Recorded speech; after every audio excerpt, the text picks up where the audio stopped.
Hello there. Welcome. I am glad you are joining me today. If you enjoy this journey, please show your support. What time is it where you are watching this? Where in the world are you tuning in from right now? Thank you. Let's travel back in time. The year is 1347. You stand on a muddy, rutted track. A strong, earthy odor reaches you. It is a blend of horse manure, damp earth, and distant wood smoke. You follow it, drawn by a faint light ahead. Your heavy boots squelch on the path. The ground is soft and uneven. Rain has turned the lane into a ribbon of brown. Small puddles reflect the gray sky. Ahead, a timbered building huddles against the cold. Its rough walls are dark. Its thatched roof appears thick and heavy. This is the tavern. Its doorway spills a warm, inviting glow onto the muddy ground. The door itself is thick. It is made of planks. It hangs slightly crooked on its iron hinges. A low groan escapes it with each gust of wind. You hear a rising swell of noise. It is a constant din, a distant roar, a sudden piercing laugh. It promises escape from the chill outside. You push the massive door inward. It resists for a moment. Then it yields with a loud scrape. The air hits you. It is a thick, humid wall of smells. Old, fermented ale. Unwashed human bodies. Boiling stew. Burning logs. Something sharp and acidic, like stale pickles. Something dank and earthy, like a root cellar. These scents mingle. They create a powerful, unforgettable aroma. It is the essence of medieval life. Smoke stings your eyes. It billows from a large stone hearth. It hangs in dense clouds above your head. Your vision slowly adjusts. The dim, flickering light from grease lamps and candles casts shifting, distorted shadows across the room. The space inside is a riot of activity. It is a dense sea of bodies. Voices crash and surge. They form a continuous, booming hum. You hear deep, guttural shouts. You hear hushed whispers. You hear the sudden, sharp crack of a thrown dice. A long, sturdy wooden table, deeply scarred and sticky with dried spills, hosts several men. Their faces are ruddy. Their mugs are full. Their hands gesticulate wildly. A heavy purse, filled with coins, thuds onto the table. Across the room, near the roaring fire, another small group gathers. Steam rises from a communal iron pot. They ladle thick pottage into rough wooden bowls. A small, quick child weaves through the legs of the standing patrons. The child eyes a dropped morsel of food.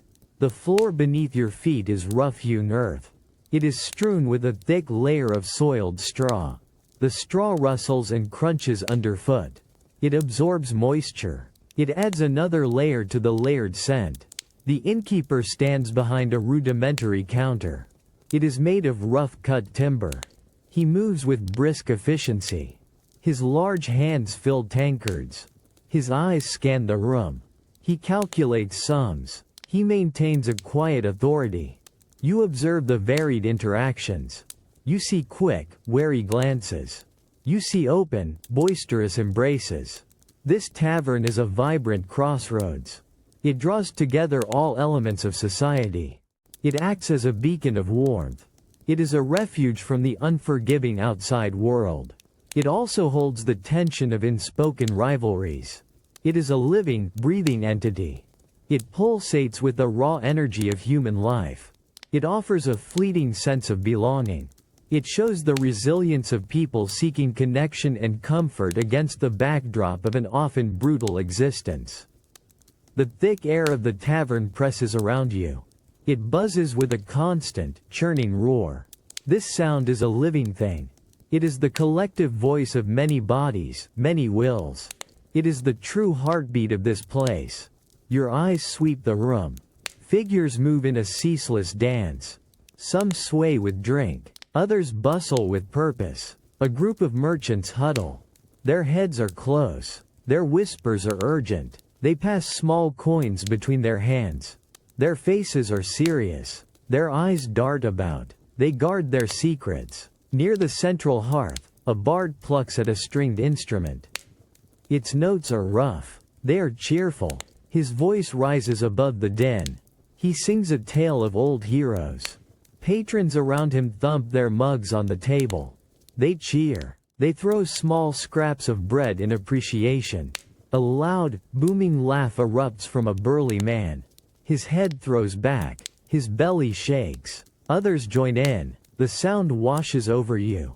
It is raw. It is unfiltered. Two men lean over a scarred wooden table.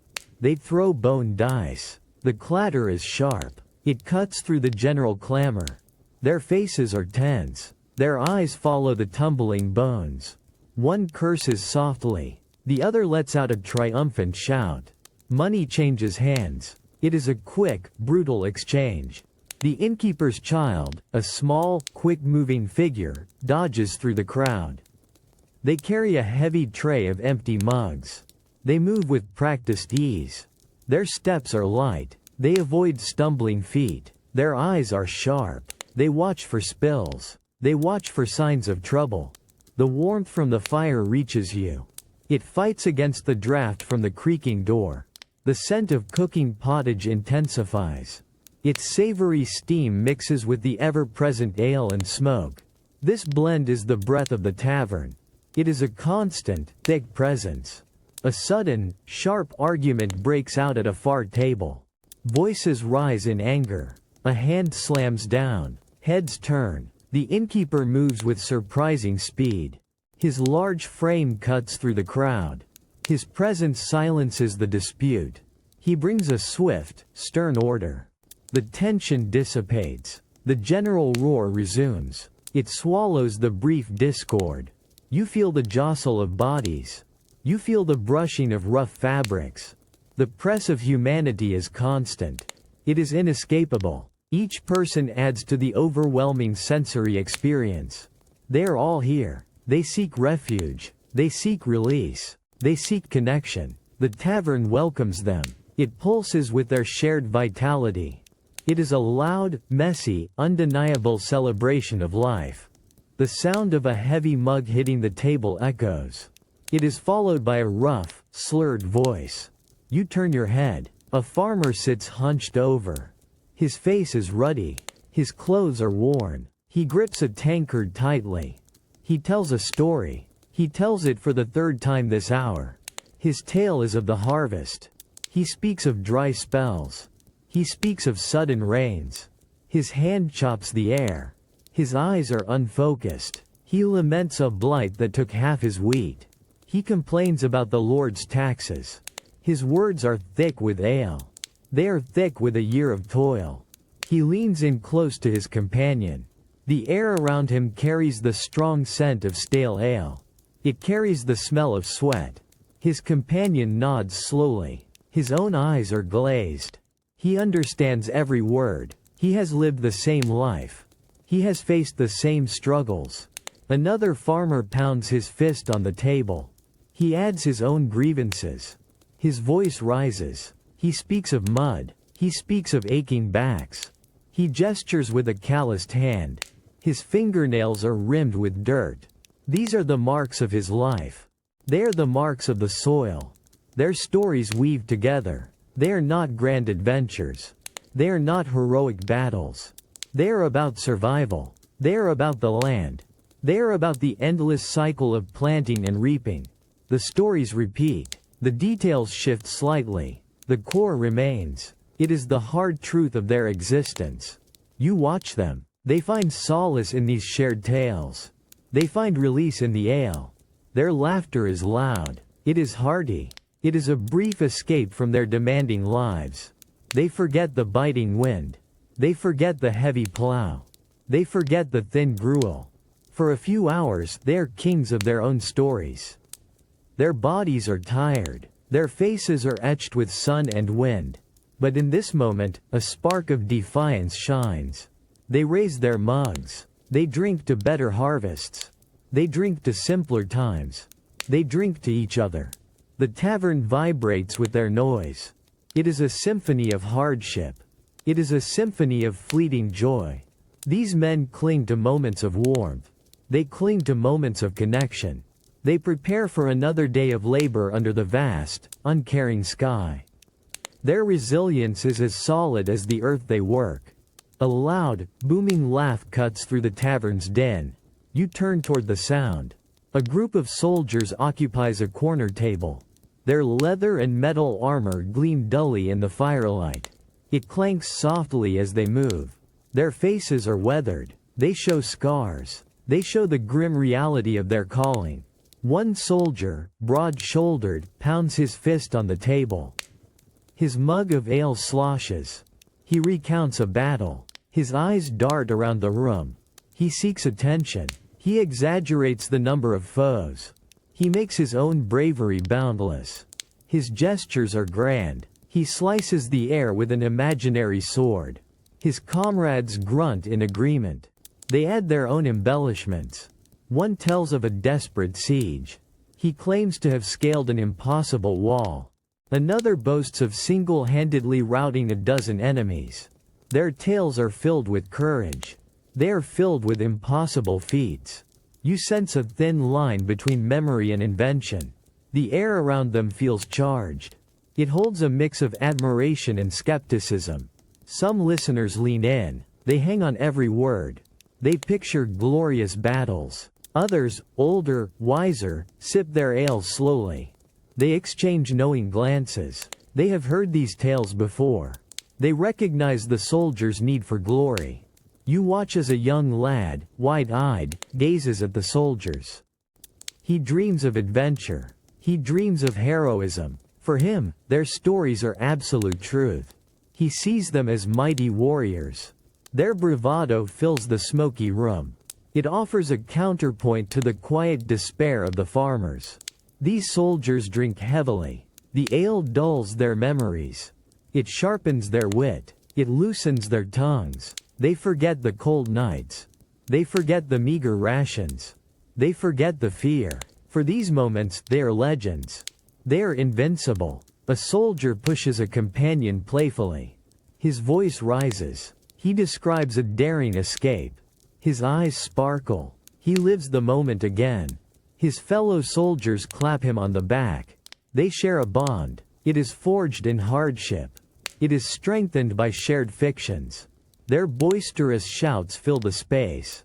They make the tavern feel alive. They bring a transient excitement. Their stories serve a purpose. They entertain. They intimidate. They remind everyone of the outside world. That world holds war. It holds uncertainty. You feel the weight of their boasts. You feel the effort it takes to maintain such a front. Underneath the bluster, there is a man. He seeks validation. He seeks a brief respite from a dangerous life. Their stories echo with the human desire for meaning. They echo with the need to be remembered. The faint scent of expensive spice cuts through the usual tavern smells. It is subtle. It is distinct. You trace the aroma to a man sitting alone at a small table. His cloak is dark. It is made of heavier wool. It looks cleaner than others here. His boots are polished. They catch the dim firelight. He is a merchant. He speaks quietly to the innkeeper. His voice is calm. It is confident. He gestures with a hand. A silver ring gleams on his finger. This ring is not for battle. It is not for labor. It is for display. You watch him pull a small leather pouch from his belt. It feels heavy in his hand. He does not open it. He simply holds it for a moment.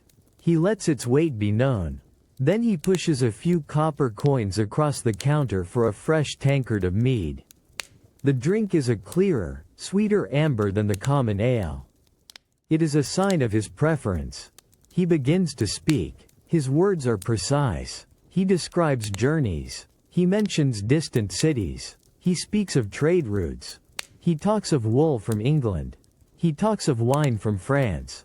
He speaks of prices. He speaks of profits. He sketches numbers in the air with a finger.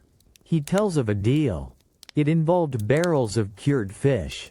He recounts the journey. He recounts the haggling. He concludes with the sum of his gain.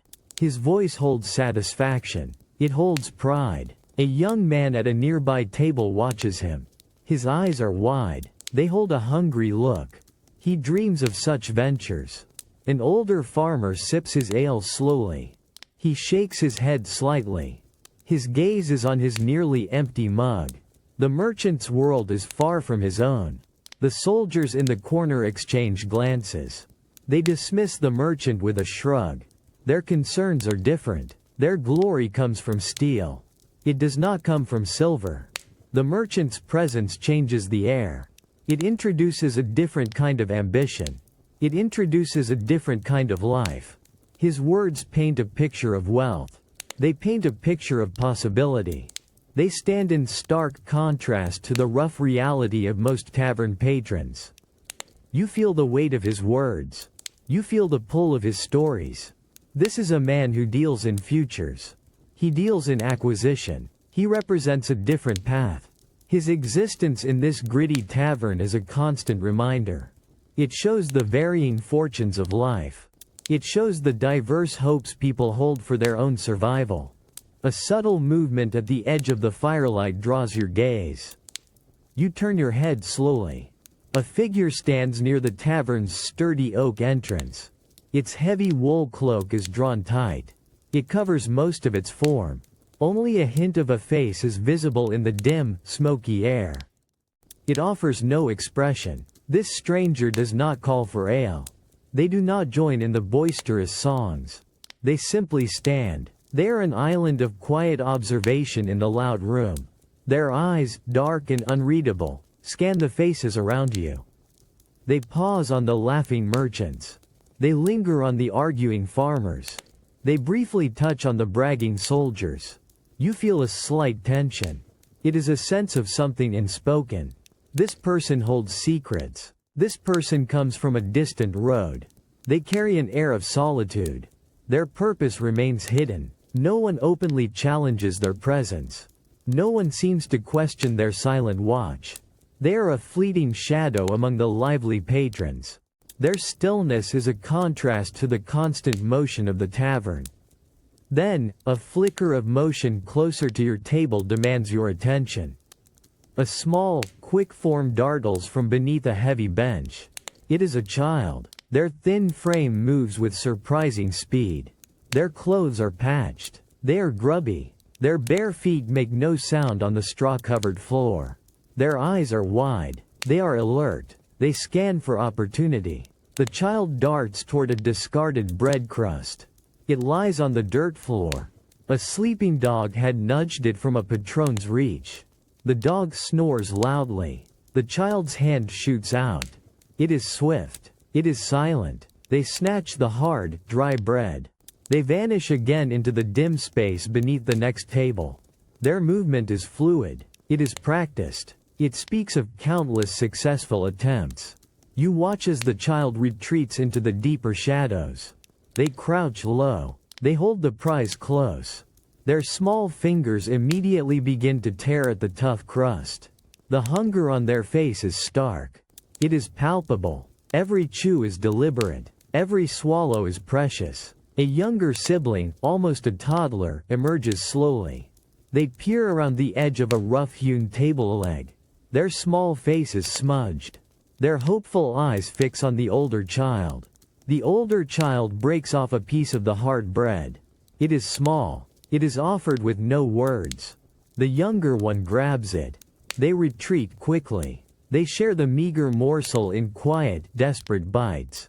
The innkeeper's son, a boy of perhaps 10 years, notices the movement. He pauses from his task of clearing mugs.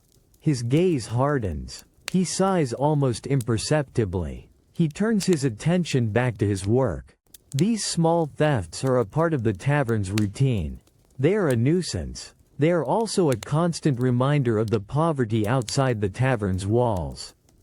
He knows they are hungry. He knows he cannot feed every stray. His mother, the innkeeper's wife, sometimes leaves small scraps near the back door. It is an unacknowledged act of kindness. She does it when the main rush of customers has subsided. The children remain in the periphery. They are small ghosts. They are forever seeking sustenance. Their quick, silent movements are a ballet of survival. They reveal the underbelly of this lively gathering place. Their desperate search for food stands in sharp contrast to the abundance of drink and boisterous talk. They are a testament to relentless human need. They are a poignant reminder that not all hunger is satisfied. This tavern holds laughter and boasts. It also holds quiet desperation. It holds the unseen lives that cling to its edges. You feel the sharp contrast. You feel the weight of their silent struggle. It resonates with the core human drive to simply survive, day by brutal day. Each stolen bite is a victory. It is a small act of endurance in a challenging world. The sharp twang of a string cuts through the tavern's loud murmur. It is followed by a softer, rhythmic strumming. Your attention shifts. A man stands near the crackling fireplace. His simple tunic is well worn. His face is aged. It is lined with travel. He holds a stringed instrument. Its wood is dark. Its shape is simple. He is a bard. His fingers move with practiced grace across the strings. A melody begins. It is old. It is familiar. The tavern's noise slowly lessens. Heads turn toward him. Conversations fade. The clatter of mugs softens. A hush settles over the room. It is not complete silence. It is a respectful quiet. He begins to sing. His voice is deep. It is resonant. It fills the smoky space. He tells a ballad. It is a story of a hero. It is a story of courage. He sings of a knight who faced a fearsome beast. He sings of battles fought in forgotten valleys. He sings of love lost to distant wars. You watch the faces of the listeners. A farmer, still wiping ale from his beard, stops mid-motion. His eyes are fixed on the bard. A young woman near the bar sighs softly. Her gaze is distant. She imagines the tale. Even the gruff soldiers at their table listen intently. They are momentarily transported. They forget their own boasts. They remember tales greater than their own. The bard's voice changes. It becomes mournful for a tragic loss. It becomes triumphant for a hard-won victory. He does not just sing words. He paints pictures. He evokes emotions. You feel the weight of ancient sorrow. You feel the thrill of distant glory. He sings of old kings. He sings of queens long turned to dust. He sings of magic. He sings of curses. These are the whispers of forgotten lore. They are stories passed down through generations. They are preserved by men like him. They are woven into the fabric of the people's history. The melody swells. It then gently fades. The last note hangs in the air. The room remains quiet for a moment. Then, a few scattered claps begin. They grow into a ripple of applause.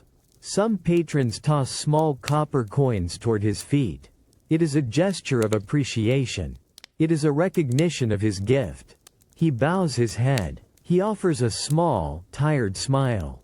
The magic breaks. The tavern noise slowly resumes. But a lingering feeling remains. The stories he told are more than entertainment. They are a connection to the past. They are a reminder of enduring human struggles. They are a celebration of shared memory. They connect you to a world that lives through tales and song. The piercing, reedy sound of a pipe slices through the air. It is sharp. It is unexpected. Your head snaps up. A minstrel stands on a sturdy wooden bench. He grins. He holds a small flute. His eyes twinkle with mischief. He wears brighter, more flamboyant clothes than the previous bard. This musician intends to entertain differently. He plays a quick, jaunty tune. It is simple. It is catchy. His gaze sweeps over the room. He stops on a portly merchant. The merchant is counting coins in his hand. The minstrel's music shifts. It becomes a series of high, squealing notes. They mimic the sound of a pig. He gestures toward the merchant's round belly. Laughter erupts. It is loud. It is sudden. The merchant blushes a deep red. He stuffs his coins back into his pouch. He shakes a playful fist at the minstrel. The minstrel grins wider. He thrives on this reaction. His eyes land on a young couple in a dark corner. They whisper close to each other. The minstrel's pipe plays a slow, syrupy melody. It is exaggerated. It is overly romantic. He makes kissing sounds. The young woman giggles. She hides her face in her companion's shoulder. Her companion feigns annoyance. He throws a crust of bread at the minstrel. The minstrel catches it deftly. He takes a dramatic bow. Next, his attention turns to the group of soldiers. One of them is still boasting. He tells a grand tale of valor. The minstrel's tune becomes a series of short, choppy blasts. They sound like a clumsy trumpet fanfare. He puffs out his cheeks. He mimics the soldier's puffed-up chest. The soldiers roar with laughter. They find it amusing. One of them, the subject of the jest, scowls. Then he too cracks a smile. He raises his mug to the minstrel. This is not the solemn, revered storytelling of the bard. This is immediate. It is personal. It is biting. But it is also delivered with a lightness. It is delivered with an obvious intent to amuse. The patrons love it. They egg him on. They shout suggestions. They point out new targets. The minstrel is a master of observation. He picks up on small details. He notices a patron's stutter. He notices another's large nose. He transforms these into musical jokes. His melodies are woven with wit. They are woven with irreverence. He holds up a crude puppet. It is shaped like a pompous lord. He makes it dance to a mocking jig. The entire tavern seems to vibrate with energy. It is a mix of delight and nervous anticipation. Who will be next? No one is safe. Everyone is fair game. But the teasing is never truly mean-spirited. It is a way to break tension. It is a way to find common ground. It is a shared moment of irreverence. He finishes his current piece with a flourish. The pipe gives a final, cheeky squeal. Cheers fill the room. Some patrons throw pieces of bread. Others throw small coins. This time, the bread is not thrown in anger. It is thrown in playful appreciation. This minstrel reminds everyone of their shared humanity. He does it through laughter. He does it through light-hearted jabs. He helps them forget their daily burdens for a while. You feel the collective sigh of relief. You feel the communal joy. It is a powerful antidote to the hard life outside these walls. He brings people together, not through grand tales, but through the simple, honest act of making fun. This form of entertainment is vital. It creates a space for joy. It creates a space for connection. It highlights the human spirit's capacity for lightness, even in challenging times. The sharp, irregular rattle of bone on scarred wood pulls your attention. You shift your weight. 4 men hunch around a small, wobbly table in a corner. The air around them is thick with stale beer and human anticipation. Their faces are illuminated by a sputtering candle. Its flame dances with every gust of air from the door. One man, a burly carter, holds a pair of small, carved bone dice. His hand is large. It is calloused. His knuckles are white as he grips them. Sweat glistens on his brow. He shakes the dice with a fierce intensity. He murmurs a low plea. His eyes are fixed on the worn wooden surface. Across from him, a younger fellow, a laborer with threadbare clothes, watches. His lean body is tense. His breath is held. His hopes ride on these rolling bones. On the table, a small pile of copper coins sits. A few silver pennies glint among them. This is the stake. This is enough to change a day. Perhaps it is enough to change a week. The carter throws the dice. They tumble. They bounce. They clatter loudly against the wood. They spin for a long moment. All eyes follow their chaotic dance. They settle. A gasp escapes the laborer. His face falls. The carter lets out a short, triumphant bark of laughter. He sweeps the coins toward himself. His fingers, quick and practiced, gather the meager wealth. The laborer slams his fist quietly on the table.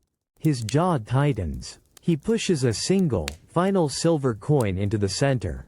His entire evening, perhaps his next few meals, rests on this one throw. He looks desperate. He looks determined. The carter grins. He gestures for the dice. He is confident. The other two men at the table watch in silence. One is an older merchant. He has already lost much. His face is impassive. He observes the unfolding drama. The fourth player, a shifty-eyed fellow, leans back. He watches everyone. His fingers tap a slow rhythm on the table's edge. He observes the game. He observes the players. The carter rolls again. The dice fly from his hand. They spin wildly. They land. The laborer leans forward. His eyes search for the outcome. A low groan escapes him. It is a sound of defeat. The carter's laugh echoes. He pulls the last coin toward his growing pile. The laborer rises slowly. His shoulders are slumped. He turns away from the table. He pushes through the crowd. His pockets are empty. His hopes are shattered. The game continues without him. New players are drawn to the promise of quick fortune. They are drawn to the allure of chance. The dice continue their clatter. They mark the turning of small fortunes. They mark the rise and fall of small hopes. This is a game of fate. It is a game of fleeting luck. It is a game that strips bare the human desire for more. It shows the sharp reality of both winning and losing. A quiet click, distinct from the usual rattle of bone dice, catches your ear. You peer over. A different game is underway. Three men huddle around a rough wooden board. Hand-painted cards lie scattered. The air around them is thick. It carries the scent of cheap ale and focused greed. One player, a man with a sly smile and nimble fingers, shuffles the cards. He holds them low. His thumb makes a quick, almost imperceptible flick. A card shifts. It is not a natural movement. His eyes, quick and darting, meet no one's gaze directly. Opposite him, a farmer, red-faced and increasingly desperate, studies his hand. He breathes heavily. His small pile of coins diminishes with each round. His brow is furrowed with concentration. His honest eyes see only the cards. They miss the subtle movements of his opponent's hand. Another player, a tired-looking traveler, plays cautiously. He folds more often than he bets. He observes both men. His expression is neutral, but his eyes hold a flicker of knowing. He has seen such maneuvers before. The sly player deals. His movements are fluid. They are confident. A specific card lands face down before him. It lands with uncanny precision. He barely glances at it. He already knows its value. He makes a small bet. His voice is calm. It is almost too calm. The farmer hesitates. He looks at his remaining coins. He looks at the growing pile in the center.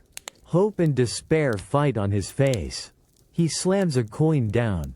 He calls the bet. His hand trembles slightly. He believes his luck must turn. The sly player reveals his cards. A triumphant set. The farmer groans. He throws his cards down in frustration. The traveler sighs quietly. He pushes a small coin forward to stay in the game. He does not bet much. He watches the hands. You notice the detail. The way a card slides from the bottom of the deck. The subtle bend in another card's corner.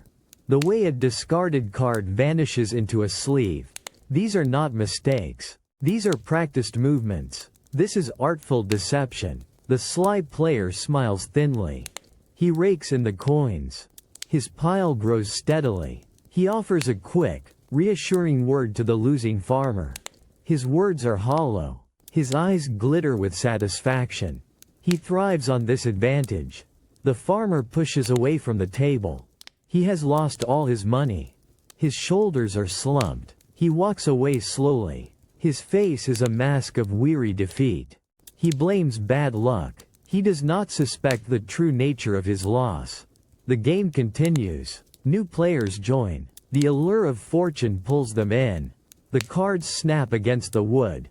The subtle deceptions persist. This crooked game is a constant feature of the tavern. It offers a thrill for the cheater. It offers a lesson for the unwary. You feel the tension. You feel the sharp contrast between honesty and cunning. It reveals the human desire for an easy path. It highlights the ever-present shadow of deceit. This struggle for advantage is a powerful force. It shapes many interactions within these walls. A heavy silence descends around one particular table. It is thick. It absorbs the tavern's usual clamor. You feel the tension in the air. The smell of cold sweat is distinct.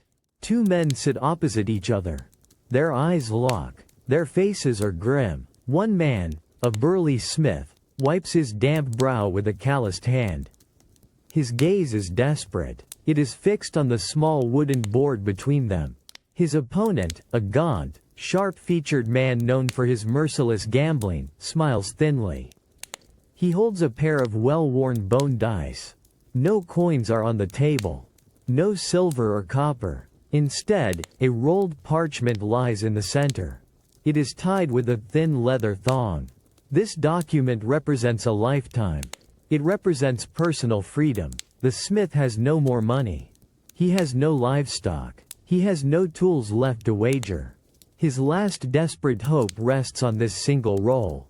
The gaunt man pushes the dice toward the smith. His gesture is slow. It is deliberate. He wants the smith to feel the full weight of the moment. The smith's hand shakes as he picks them up. The bones feel cold. They feel heavy. His breath hitches. He squeezes them tight. He closes his eyes for a brief second. He murmurs a silent, desperate plea. He throws the dice. They spin. They clatter against the scarred wood. The sound is sharp. It echoes in the sudden quiet.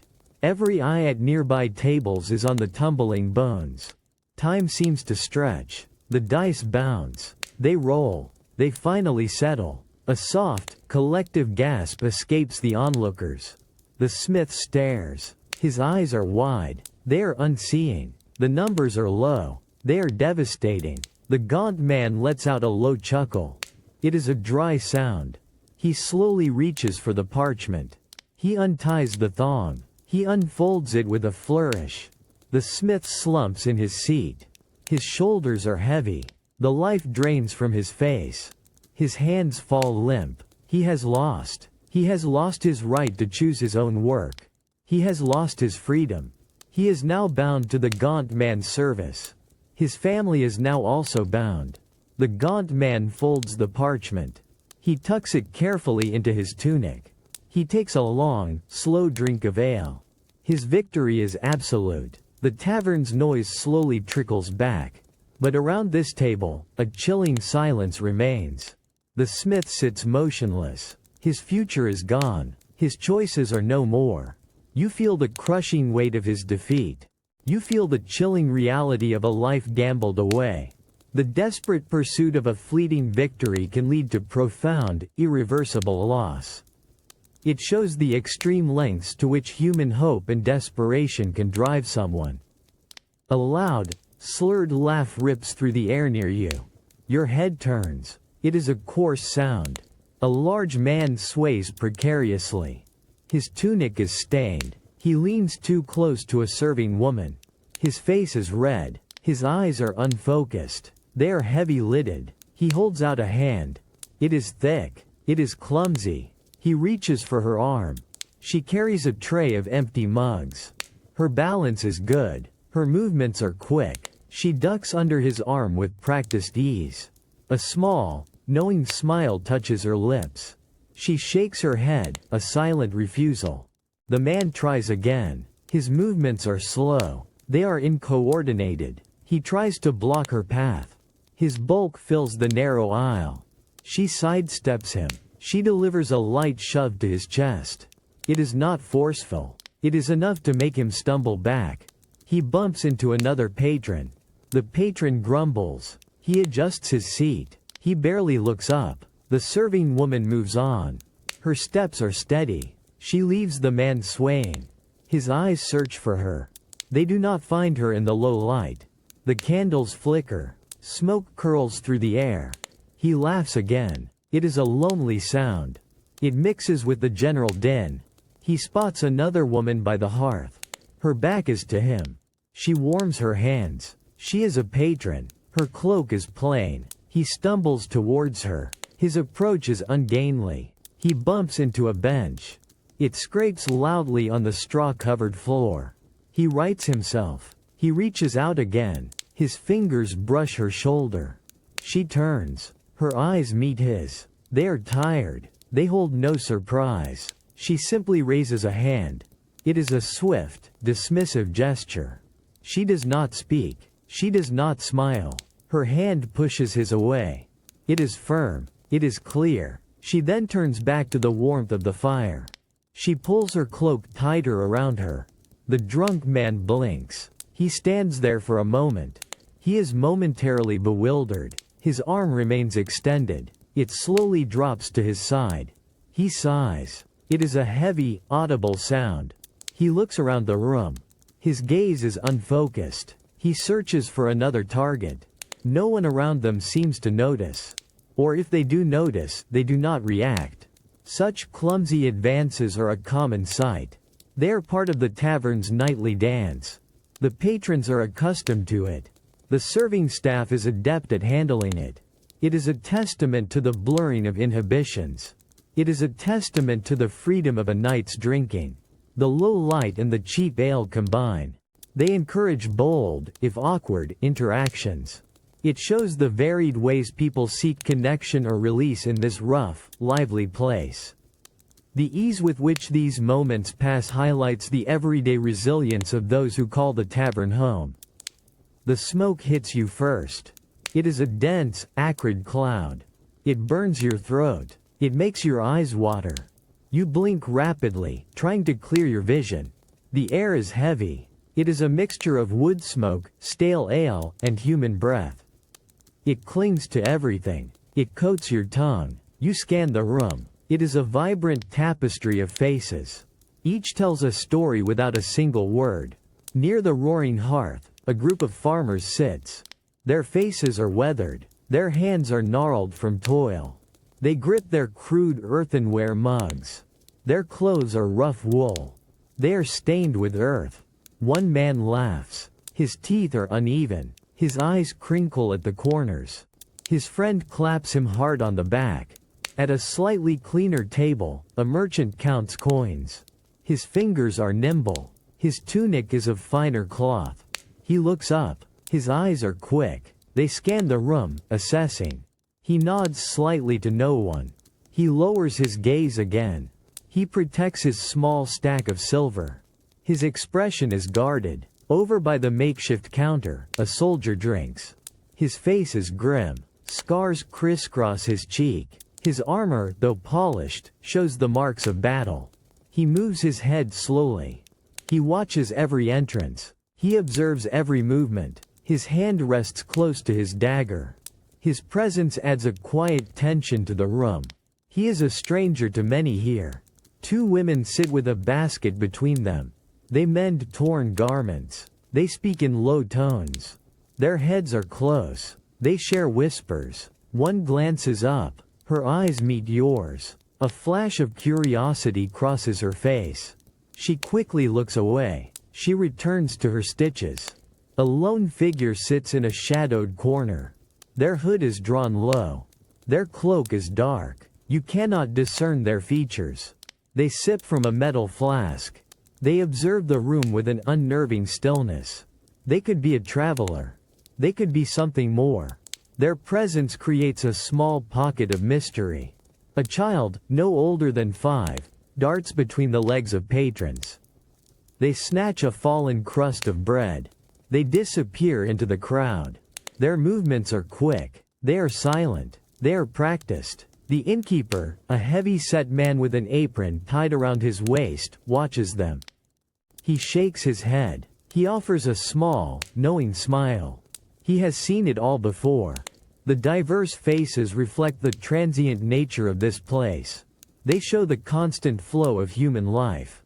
Each person brings their own history, their own purpose. They are here for a moment. They seek warmth. They seek company. They seek news. They are all strangers, yet they share this space.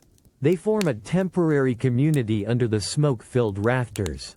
This collective presence is the true heart of the medieval tavern. A burst of clear, ringing laughter rises above the general murmur. Your attention drifts toward it. It comes from a small group of women. They sit at a rough-hewn table. Their faces glow in the flickering light of a tallow lamp. One woman, her hair braided simply, playfully shoves a man's hand away. He had reached toward her with a clumsy, ale-fueled gesture. The man, a burly farmer, grins. He is undeterred. He leans closer. He mumbles a slurred compliment. The woman rolls her eyes. It is a practiced movement. She then shakes her head. Her companions exchange knowing glances. They laugh with her. She turns her back to the man slightly. Her posture is one of gentle dismissal. The farmer sighs. He eventually retreats to his own company. He pulls his mug closer. Not all interactions are so light. Across the room, near the hearth, a different scene unfolds. A man, bolder and more persistent, approaches a lone woman. She is warming her hands by the fire. He stands too close. His shadow falls over her. He whispers something. His words are low. They are insistent. The woman stiffens. She does not turn fully. Her shoulders become rigid. She slowly raises her head. Her eyes meet his. Her gaze is steady. It is unwavering. Her lips are pressed into a thin line. She then raises her hand. Her palm is flat. She pushes his chest. It is a sharp, firm push. It sends him stumbling back a step. She offers no smile. She makes no sound. Her message is clear. The man's face flushes. He mutters an apology. He turns quickly and melts back into the crowd. She returns to the fire's warmth. She resumes warming her hands. Her composure is unbroken. Elsewhere, another woman sits. She is engrossed in mending a tear in her cloak. A younger man tries to catch her eye. He clears his throat loudly. He bumps her chair gently. She does not look up. Her fingers continue their work. Her needle moves steadily. She pays him no mind. He tries again. He coughs louder. He adjusts his tunic. He makes a slight, inviting gesture. She remains focused on her task.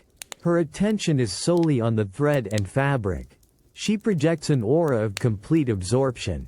Her companions, noticing the man's efforts, glance at him. Their eyes hold silent judgment. The man eventually gives up. He shrugs. He walks away. His efforts are wasted. These women navigate the tavern's chaotic energy. They do it with varied responses. They use laughter. They use firm rebukes. They use silent defiance. Each response is a small act. It asserts their boundaries. It expresses their will. These moments show the strength of character within these walls. They show the ongoing dance between pursuit and refusal. They highlight the everyday resilience of women. It is a vital part of the tavern's vibrant human drama. A hushed whisper, barely audible over the general din, brushes your ear. You glance towards a secluded corner. The shadows there are deep. A woman in a dark hooded cloak sits alone. Her head is bowed. She appears to be lost in thought. A man, his face half hidden by his own cowl, approaches her table. He does not speak loudly. His steps are quiet. He stands for a moment. He waits. She slowly lifts her head. Her eyes meet his. There is a silent exchange. It is quick. It is understood. She gives a small, almost imperceptible nod. She rises smoothly. Her movements are fluid. She gathers her cloak tighter around her. The man turns. He leads the way towards a narrow, unlit passage at the back of the tavern. His back is straight. His pace is steady. She follows him. Her steps are light. They disappear into the deeper darkness. The rough plank door to the passage closes with a soft, almost soundless click. Their departure is unnoticed by most. Across the room, near the flickering light of the hearth, another subtle interaction unfolds. A woman, her hair adorned with a simple ribbon, sits among a group of men. Her laughter rings out. It is warm. It is inviting. Her eyes, however, are scanning the room. They linger for a moment on a prosperous-looking merchant. He sits alone. He sips his ale thoughtfully. Her gaze is fleeting. It is direct. The merchant catches it. A slight smile plays on his lips. He raises his mug. It is a silent acknowledgement. He does not move immediately. He waits. The woman continues to laugh with her companions. Her eyes return to him a second time. This time, she inclines her head slightly. It is an almost invisible invitation. Moments later, she excuses herself from her group. She makes her way casually toward the back of the tavern. She passes near the merchant. She brushes his arm as she goes. Her touch is light. It is deliberate. He rises. He follows her a short distance behind. Their paths converge near the unlit passage. They too slip away into the quiet darkness. Their movements are practiced. They are efficient. A different woman, sitting alone near the gambling tables, watches these departures. Her eyes are sharp. They hold a flicker of resentment. She clenches her jaw. She grips her worn wooden mug.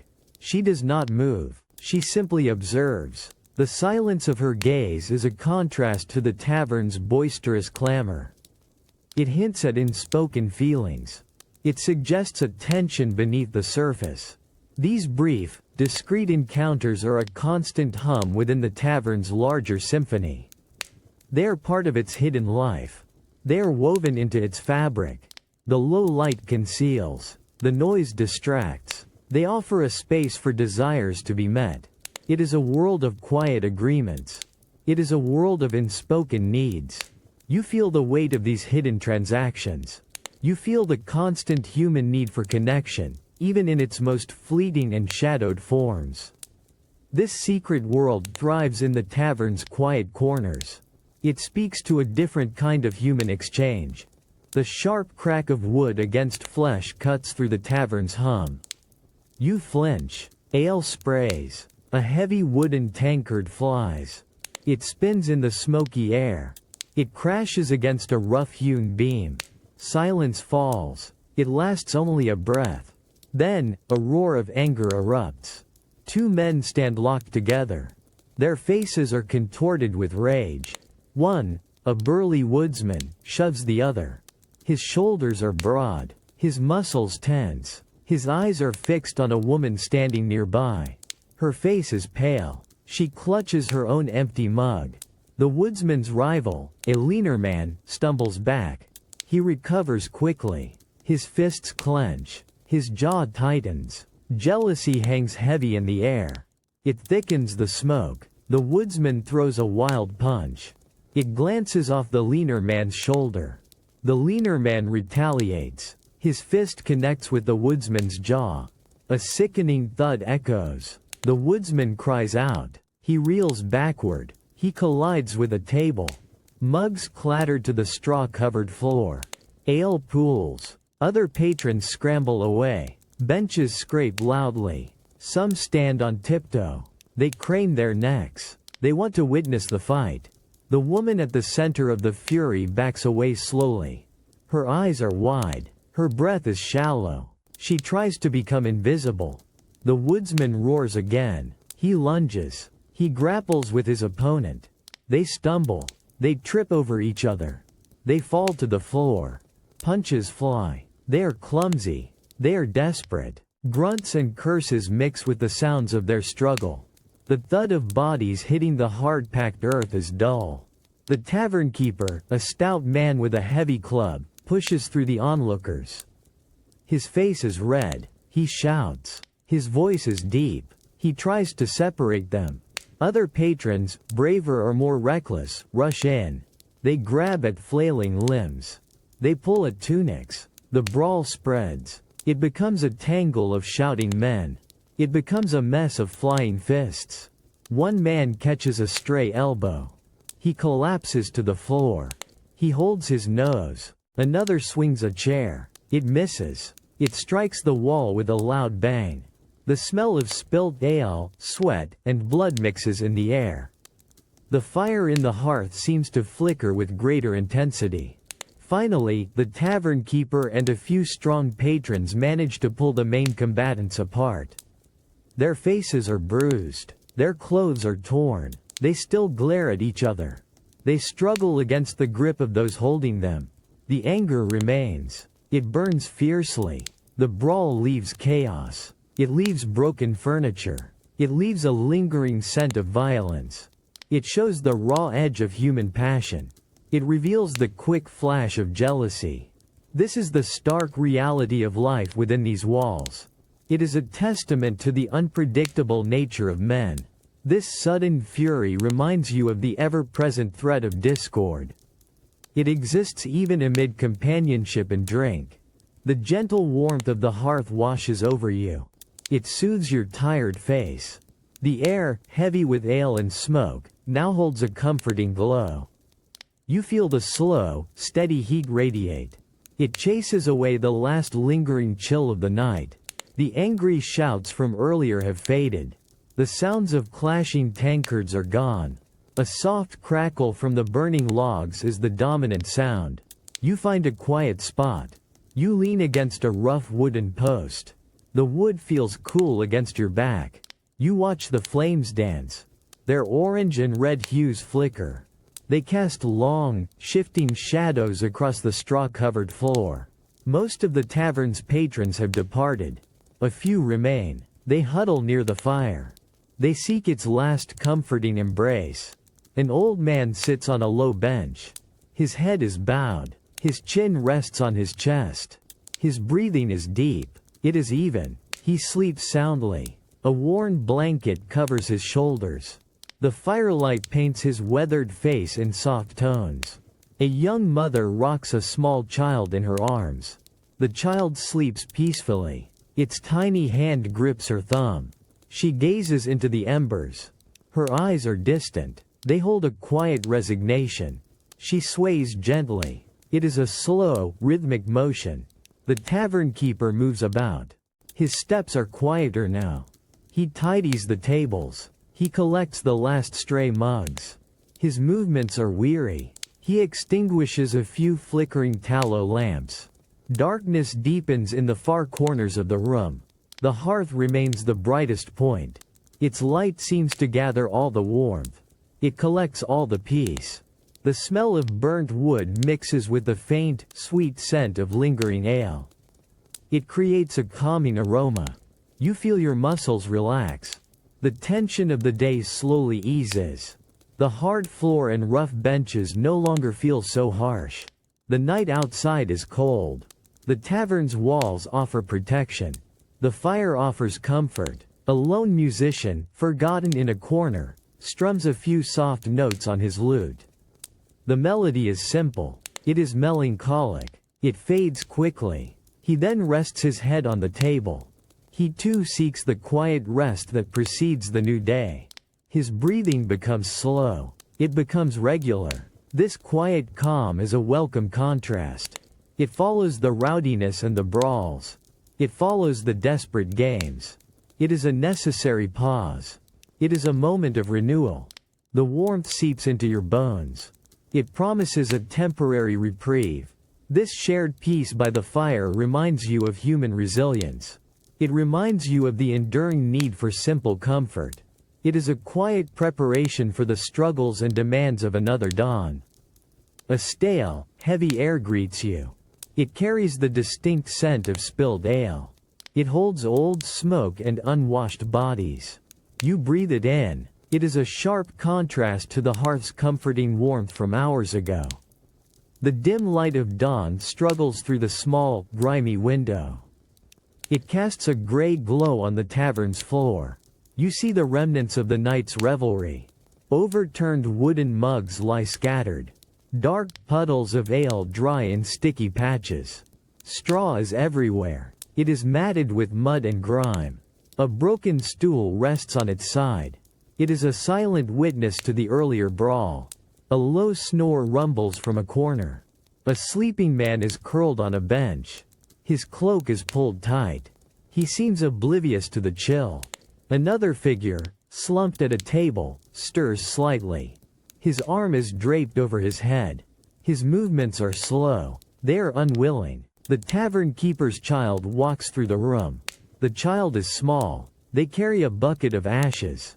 Their steps are quiet. The child avoids the sleeping forms.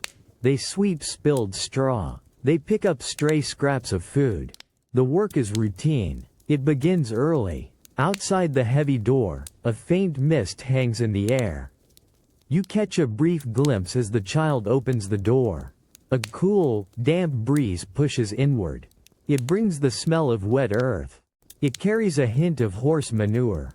It momentarily cuts through the indoor stench. The hearth is a pile of gray ash. A few embers still glow. They are barely visible. Their warmth is gone. The tables are sticky. The floor is uneven. Every surface tells a story of the night before. This is the silent aftermath. It holds no laughter. It holds no music. It offers no easy comfort. You feel a dryness in your throat. Your body is stiff. The cold creeps in. The tavern, so lively just hours ago, now feels stark. It feels empty. It awaits its cleansing. It waits for the energy of a new day. This quiet transition shows the relentless cycle of life. It reveals the daily task of beginning again. It is a raw look at the humble reality. You understand the effort needed to transform chaos back into order. A quiet scraping sound begins. It is rhythmic. It is almost lost in the cavernous silence of the morning tavern. You shift your weight. Your eyes open slowly. A small figure, barely taller than the broom they push, moves across the straw-covered floor. They are a child. Their tunic is patched. Their movements are practiced. The child gathers the scattered straw. They collect the broken bits of food. They carefully sweep around the still sleeping forms of a few lingering patrons. Their hands are small. They grip the rough wooden handle firmly. Dust rises. It catches the thin shafts of gray light filtering through the window. The air still smells stale. It holds the ghosts of ale and old smoke. Another child emerges from a back room. They carry a heavy wooden bucket. It sloshes with water. Their steps are slow. They are careful. Their small frame strains under the weight. They begin to wipe down the sticky tables. Their cloth is damp. They rub hard. The grime of the night resists. Their brow is furrowed with concentration. No words are spoken between the children. Only shared glances pass. They are quick. They are silent. They understand the routine. You watch them work. Their presence is a quiet hum of unseen labor. They are the unseen hands. They restore order to the chaos. They bring the tavern back from its nightly revelry. Their faces are serious. They lack the boisterous laughter of the adults from hours before. They are focused on their tasks. Their movements are efficient. They avoid disturbing the sleeping. They step over spilled mugs. A third child, even younger, helps. They collect empty tankards from beneath benches. They stack them by the counter. Their fingers are nimble. They are quick. They move with an agility born of necessity. Their eyes occasionally dart towards the remains of a half-eaten bread crust. They do not pause. They do not reach for it. The light outside grows stronger. It illuminates the layers of dust. It shows the streaks of dirt on the floor. It reveals the endless work. These young ones are the foundation. They are the quiet engine of the tavern's daily rhythm. Their resilience is visible in every steady sweep. It is present in every heavy bucket lifted. Their unspoken hopes might linger in their downward gazes. They might exist in their quiet determination. They are the constant, enduring spirit of the place. They show a strength that belies their small stature. Their quiet efforts ready the tavern for another day. A sharp, cold air bites your exposed skin. It smells of damp earth and distant wood smoke. You push open the heavy oak door. It groans loudly. The sound breaks the morning quiet. You step out of the tavern's stale warmth. The shift in temperature is immediate. It wakes your senses. The muddy track outside is a stark contrast. The ground is uneven. It holds the imprints of countless boots and hooves. Small puddles reflect the pale, gray light of dawn. A fine mist hangs low. It obscures the distant trees. Your boots sink slightly into the soft earth. Each step feels firmer, more deliberate. You turn for a moment. You glance back at the tavern. Its windows are dull. They hold the lingering shadows of the night. The faint scent of stale ale still clings to its weathered walls. It offered a rough shelter. It gave a temporary reprieve. Now, its purpose has ended. Its gritty comfort is behind you. A lone rooster crows. Its sound is muffled by the mist. A dog barks in the distance. These sounds replace the tavern's constant murmur of voices. They replace the clatter of mugs. The air feels cleaner. It feels wider. The world beyond the tavern walls expands before you. You pull your cloak tighter around you. The chill is persistent. Your breath creates small clouds in the air. The road ahead is a faint path. It winds through the low mist. It promises movement. It promises new sights. There is no certainty. There is only the direction of your steps. You feel a subtle tremor in your legs. It comes from the night spent on a hard floor. The journey ahead demands energy. It demands focus. The path stretches. It calls you forward. This departure marks a new segment of your travels. It marks a return to the open world. You carry the memory of the tavern's brief embrace. You also carry the readiness for the road's unpredictable journey. Your body moves. Your purpose is simple. You walk toward the rising sun. The sharp cry of a hawk slices the morning air. It is a stark sound. It pulls your gaze upward. The sky stretches wide. It is unmarred by smoke plumes. No distant rumble of engines disturbs the quiet.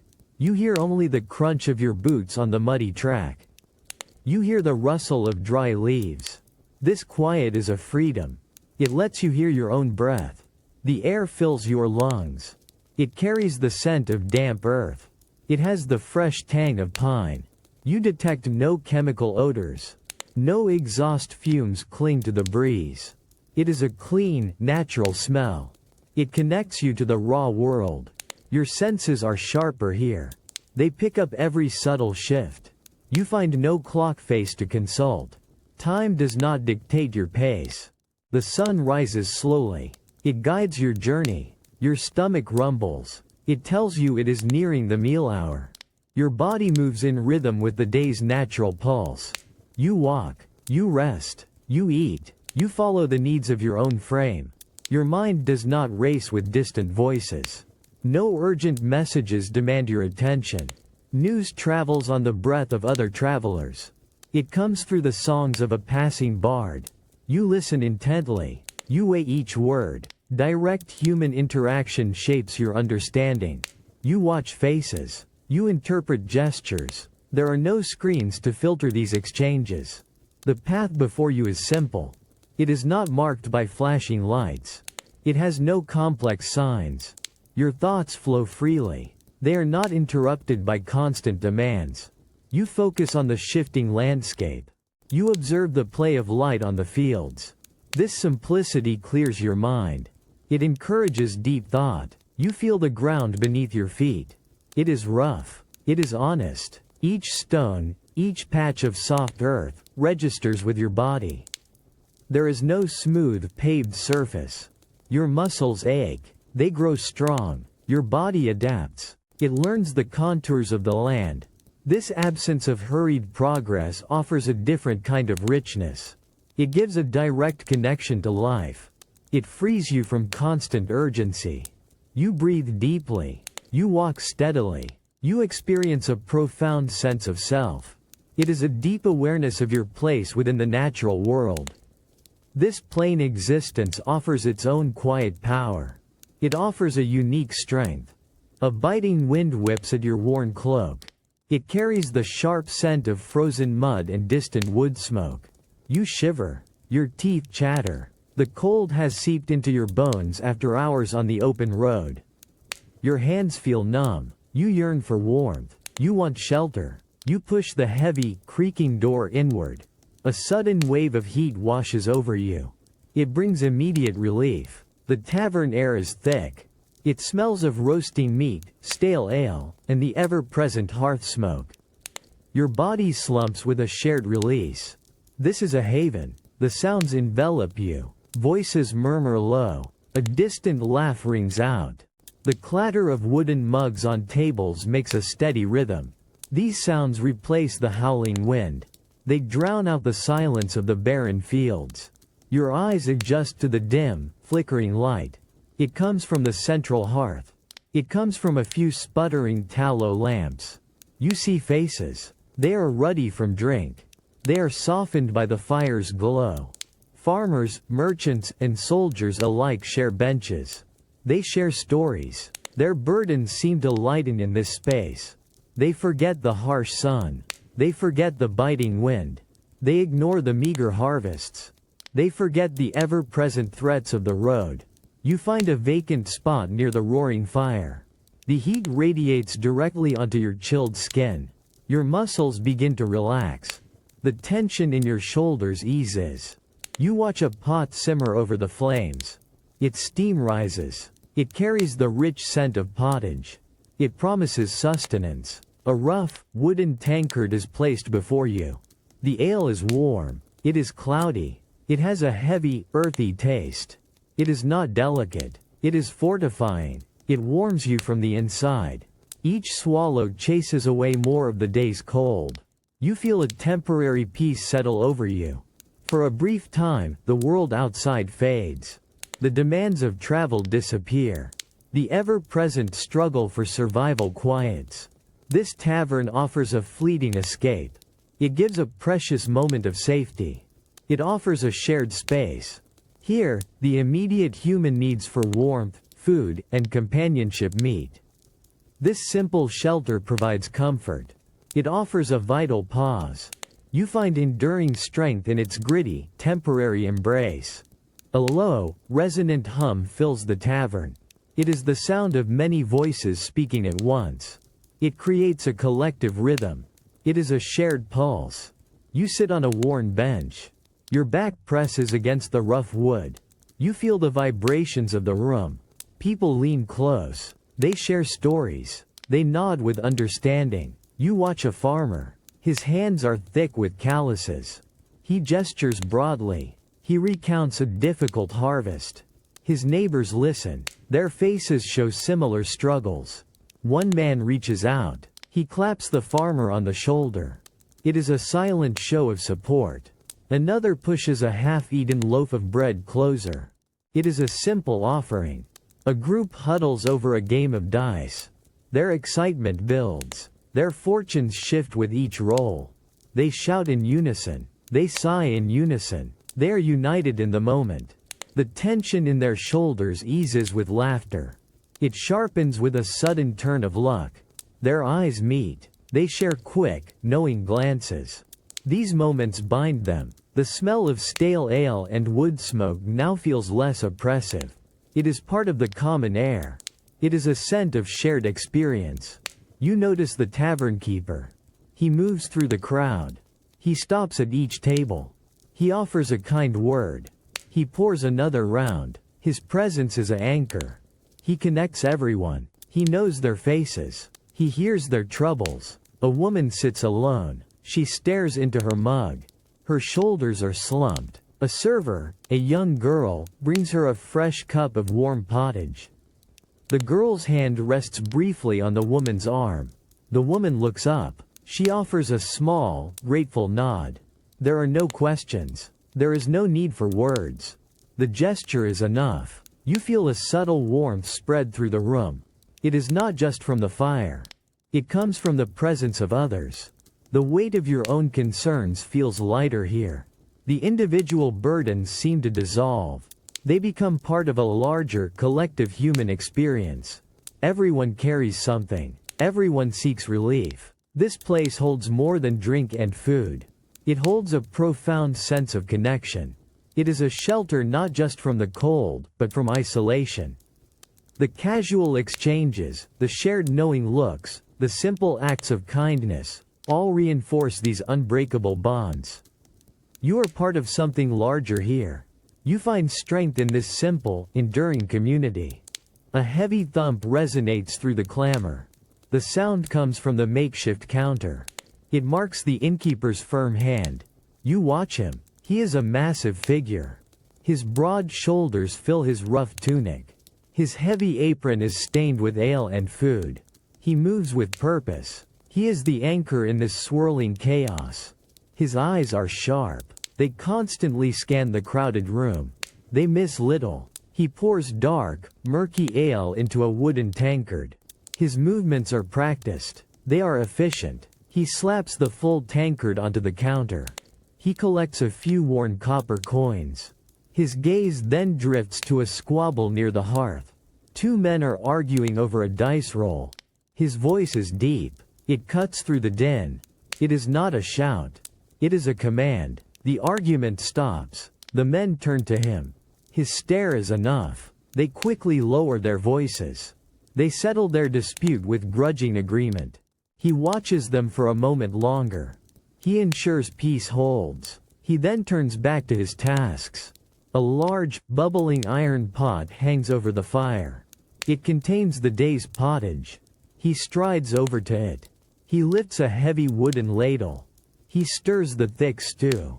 The rich smell of simmering vegetables and meat fills the air. It mingles with the ever-present scent of ale and smoke. He tastes a spoonful. He nods. He ensures the food is ready. His wife, a smaller, wiry woman, bustles behind him. She cleans tables. She collects empty mugs. She stacks them with a practiced clatter. A young boy, perhaps an orphan from the village, carries a fresh pitcher of water. He serves it to those who cannot afford ale. The innkeeper supervises them both. His presence guides their actions. He directs their movements with small gestures. He is the law here. He is the provider. He is the keeper of order. His days are long. They are filled with constant demands. He cooks. He serves. He arbitrates. He protects his patrons. He maintains his domain. The tavern's existence depends on his vigilance. It depends on his unwavering strength. His face shows no weariness. It shows no complaint. It holds a deep resolve. He meets the gaze of a new arrival. His eyes hold a mix of welcome and caution. He knows the dangers. He knows the needs. He stands at the heart of this vibrant, noisy world. He shoulders its burdens. His endurance is the tavern's own.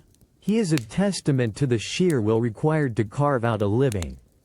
He provides a brief, warm refuge in a harsh age. The raw scent of damp leaves and rich earth fills your nostrils. It is a deep, green smell. You step away from the beaten path. The familiar sounds of human habitation fade. The forest closes around you. The air here is cool. It is crisp. It hums with a different kind of life. Sunlight struggles to pierce the dense canopy overhead. It falls in shifting patches on the forest floor. You walk on a carpet of decaying leaves. Twigs snap under your feet. Each sound echoes. It feels amplified in this quiet place. The silence is not empty. It is filled with subtle rustles. It holds distant bird calls. A narrow track, barely visible, guides you deeper. It winds between ancient trees. Their bark is rough. It is covered in moss. The roots snake across the ground. They form natural steps and obstacles. You must watch your footing. You must navigate with care. This path is not carved. It is merely worn. It yields to the will of the land. You hear the distant gurgle of unseen water. It is a quiet promise of refreshment. The forest smells of dampness. It has the earthy aroma of mushrooms. It offers the clean, sharp scent of pine needles. These are honest smells. They are untainted. They are pure. Your gaze sweeps across the undergrowth. Ferns unfurl. Wildflowers bloom in unexpected bursts of color. No fences mark boundaries. No cultivated fields impose order. Here, nature dictates. It grows where it pleases. It forms patterns only it understands. You feel a profound sense of wildness. It is both invigorating and humbling. Your senses sharpen. You become aware of every shifting shadow. You notice every subtle movement. This untamed world offers no pre-made comforts. It demands vigilance. It asks for respect. A quiet awe settles over you. You are small. You are temporary. The forest has stood for centuries. It will stand for more. This raw, boundless world makes you feel a part of something vast.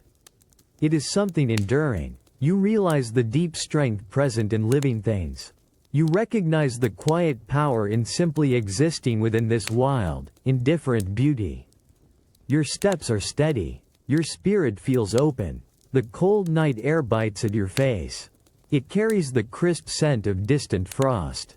You lift your gaze upward. The sky unfolds above you. It is a vast, inky canvas. It is entirely unmarred by any competing glow. Countless points of light glitter. They spread across the blackness. They are more numerous than you have ever seen. There is no distant city hum. There is no electric sheen blurring the edges of the horizon. Each star stands out. It shines with a clear, steady brilliance. The Milky Way stretches across the sky. It is a faint, cloudy band. It looks like spilled silver dust. You can trace its hazy outline. It holds an immense depth. This sight is overwhelming. It is humbling. It reminds you of your small place in the universe. The only lights you see are the few sputtering torches. They are far in the distance. They mark the village. They seem insignificant against this cosmic display. Your eyes adjust fully. More and more stars appear. They fill every available space. They seem to pulsate. They seem alive. The silence of the night deepens. Only the distant hoot of an owl breaks the quiet. A subtle breeze rustles through unseen trees. You stand very still. You feel the cold seep into your cloak. Your breath escapes in small, white clouds. You feel a profound connection. You are part of this ancient darkness. You are under this eternal light. This is the night sky. It has been visible to humans for millennia. It is a constant. It has watched generations. It shows no change. Its silent grandeur offers a perspective. It reminds you of the enduring nature of the cosmos. It highlights your own fleeting presence. You feel the cold. You feel the wonder. You feel a quiet strength in this vast, unfiltered view. The rough wool scratches your fingers. You pull the needle through the thick fabric. It makes a faint ripping sound. A long tear mars your cloak. The cold outside demands immediate repair. There are no spare garments. There is no simple replacement. Your hands are your tools. Your wits are your guide. You hold the worn edges of the tear together. Your eyes focus. You seek to align the weave. It takes patience. It demands precision. The thread you use is strong. It is made from animal sinew. You sourced it yourself. You prepared it with care. Each stitch must hold. It must withstand the weather. It must offer warmth. Your fingers ache. They are clumsy from the cold. You push the needle again. It pierces the heavy wool. The tip of your thumb grows raw. You ignore the minor discomfort. The task is essential. Your survival depends on this small act of mending. There are no shops to buy new supplies. There is only what you carry. There is only what you can make. You knot the thread. You pull it tight. The tear begins to close. The fabric wrinkles slightly. It is not perfect. It is strong. It is functional. You run your hand over the repaired section. A sense of quiet satisfaction settles over you. This mended cloak is a testament. It speaks of resourcefulness. It speaks of perseverance. Later, you prepare a simple meal. You gather dry kindling. You strike flint against steel. A spark catches the dry tinder. A tiny flame flickers. It grows. You feed it small sticks. You watch the fire come alive. No quick ignitions. No ready fuel. Just careful, deliberate action. The simple pot hangs over the fire. You stir the pottage. You add dried herbs. You add preserved roots. These are supplies you collected. You prepared them months ago. You planned for these cold days. This meal is a direct result of your foresight. It is a product of your labor. You eat the warm food slowly. It nourishes your body. It warms your spirit. Each task, each small act of creation, connects you to the raw process of existence. Your hands do the work. Your mind finds solutions. You rely on your own abilities. This constant effort brings a quiet strength. It creates an enduring resilience. The rhythmic scrape of stone against stone fills your ears. You push the heavy handle of the handmill. Your muscles strain. Grain slowly grinds into coarse flour. It is a steady, repetitive motion. It marks the passage of time. There are no quick solutions for your daily bread. Each meal begins with this effort. You feel the rough texture of the wheat berries. They turn into fine dust under your hands. The air around you smells sweet. It has the earthy aroma of fresh flour. It coats your fingers. It powders your clothes. This process connects you directly to the earth. It links you to the harvest. Your arms ache. Your back stiffens. You continue the work. You know the bread will be richer for this labor. The warmth of the hearth calls. The promise of warm loaves motivates you. This is not a task rushed. It is a slow, deliberate act. It demands patience. Later, you wait by the fire. You watch the embers glow. You observe the dough slowly rise. It swells gently in its wooden bowl. There is no instant yeast. There is no rapid oven. You learn the subtle signs. You understand the quiet rhythm of the fermenting flour. You wait for the right moment. The aroma of yeast grows stronger. It promises good things. Outside, the sun moves slowly across the sky. You watch shadows lengthen. You hear the distant bray of a donkey. News travels at the pace of a traveler. It arrives with a seasonal market. You do not expect immediate answers. You do not demand instant information. You absorb stories as they unfold.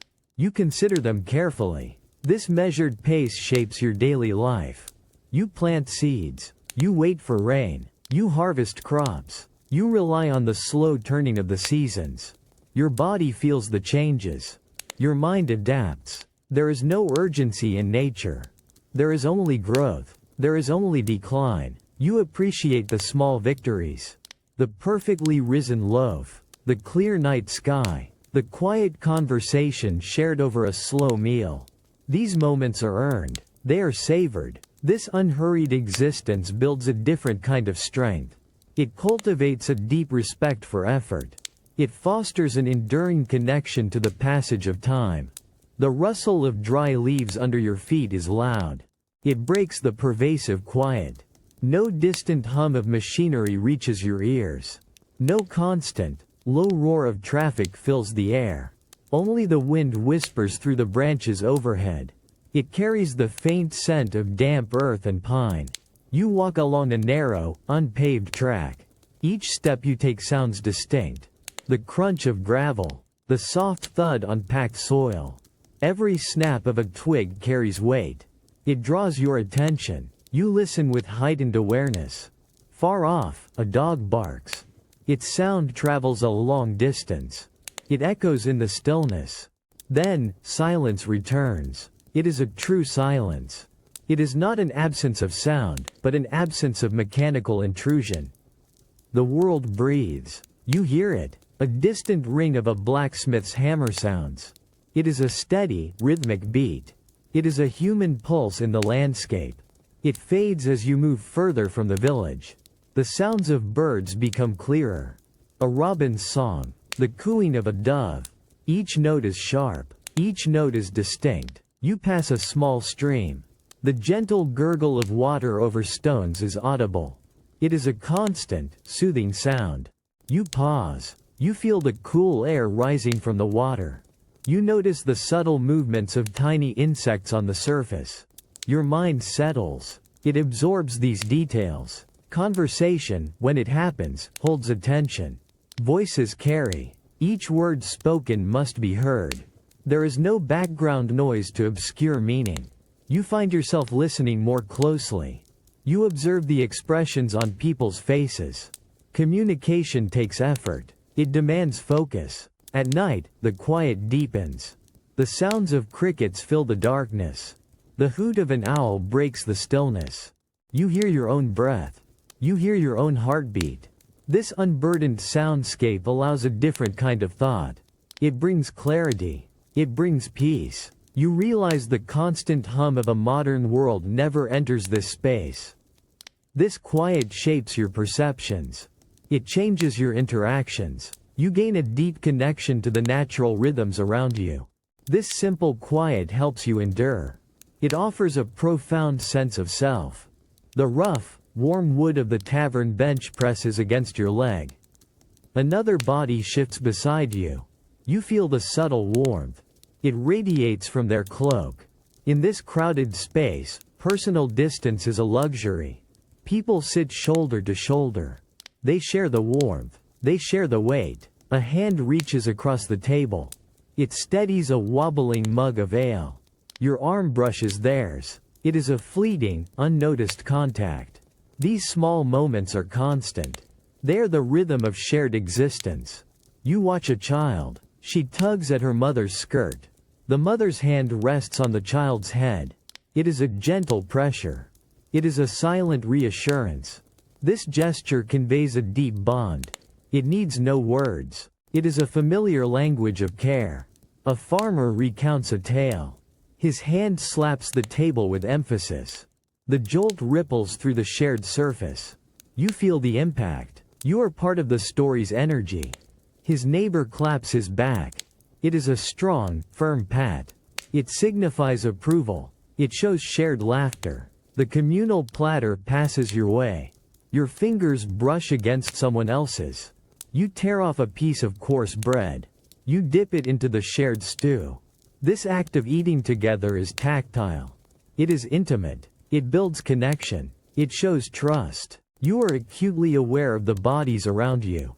The shifting weight of someone adjusting on a stool. The slight jostle of a server passing by. The press of a crowd as a musician strikes a new tune. Each touch, however slight, reinforces your presence.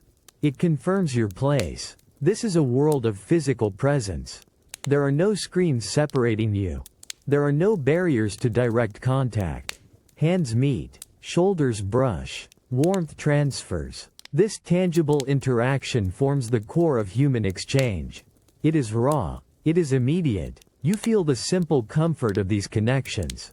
The shared physical space brings a sense of belonging. It grounds you. Your skin registers these small, constant affirmations. This direct, unfiltered touch builds an enduring human connection.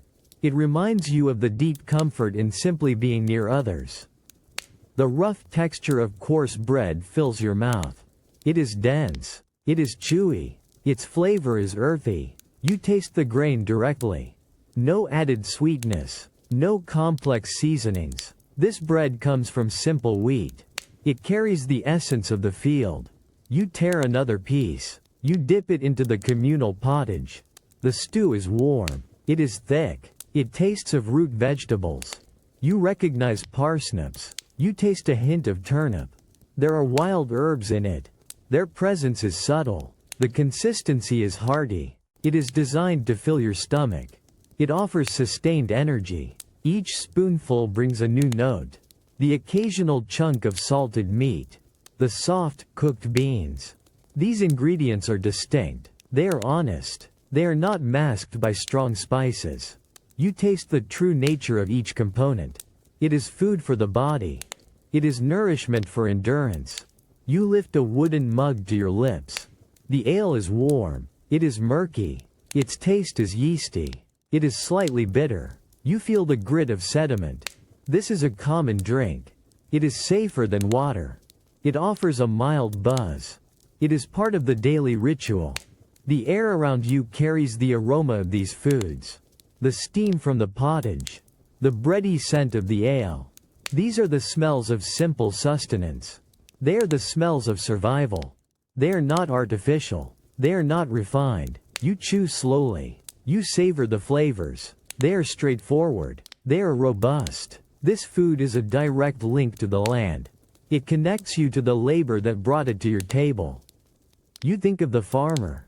You consider the baker. You acknowledge the effort. There is no pretense in these meals.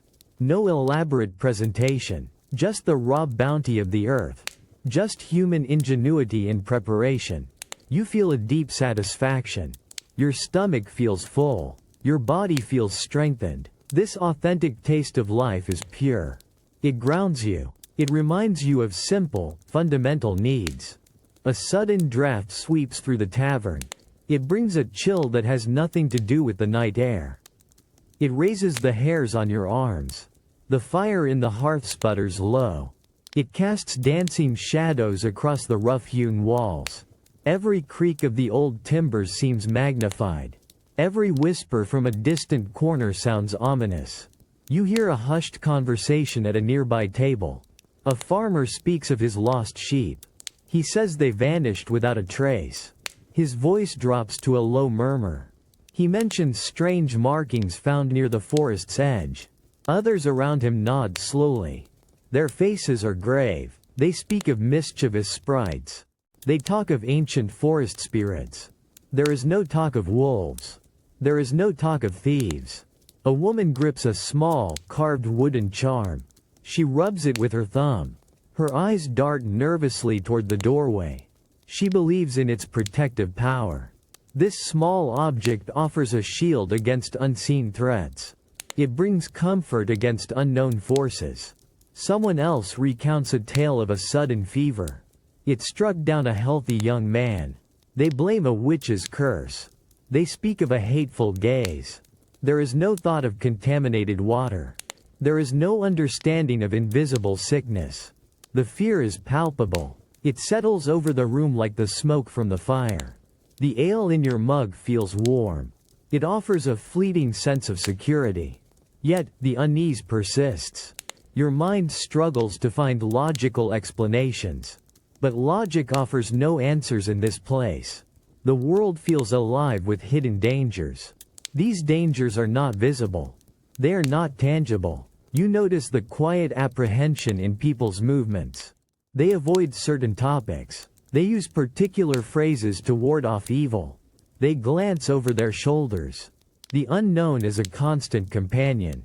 It lurks in the shadows. It whispers on the wind. A sudden gust rattles the window pane. Everyone jumps. Heads turn. Eyes widen. No one attributes it to mere weather. It must be a warning. It must be a sign. The natural world holds secrets. It hides malicious intent. This deep-seated fear shapes your perceptions. It influences every decision. You become cautious. You become aware of every unusual event. The world is a place of magic. It is a place of curses. You live with this constant background hum of apprehension. It forces you to rely on belief. It offers a strange, unsettling clarity to your existence. This constant awareness of the unseen guides your every step. A sudden roar of laughter rips through the smoky air. It is raw. It is guttural. It is contagious. You feel a smile pull at your own lips. The sound comes from a corner. A group of men huddle around a scarred wooden table. Their faces are red. Their eyes crinkle at the corners. They pound the table with open palms. One man slams his mug down. Ale splashes over the edge. He points a finger at his friend. His body shakes with mirth. His story must be a good one. It must be something outrageous. The shared joy fills the room. It momentarily pushes back the cold. It dispels the weariness of the day. Another burst of giggles floats from near the hearth. Children chase each other. Their small bodies weave through the legs of adults. A spilled drink draws a playful scolding. It quickly turns into more laughter. Their energy is boundless. Their joy is simple. A musician strums a lute. He sings a bawdy tune. He makes a jest about the tavern keeper. The crowd roars with amusement. The tavern keeper, a large woman with a flour-dusted apron, shakes her head. She smiles. She throws a dish rag at him. The exchange is light-hearted. It is expected. It is part of the nightly show. You watch an old woman. Her face is a map of hardship. Wrinkles crisscross her skin. Her eyes, though, sparkle with a quiet glee. She sips her warm ale. She listens to the tales. A low chuckle escapes her lips. It is a soft sound. It is full of knowing. The air itself feels lighter. The thick smoke seems less oppressive. The smell of stale ale and cooking fire less harsh. This shared merriment creates a bubble. It creates a refuge. Inside it, worries fade. Troubles diminish. You feel the vibrations of joy. It resonates through the wooden floor. It travels through the rough benches. This laughter is a powerful force. It is a necessary balm. It provides a momentary escape. It reminds you of shared humanity. The world outside the tavern walls holds many challenges. Hard labor, cold nights, uncertain futures. But inside, for these fleeting hours, there is release. There is shared amusement. This enduring human capacity for joy carries you forward.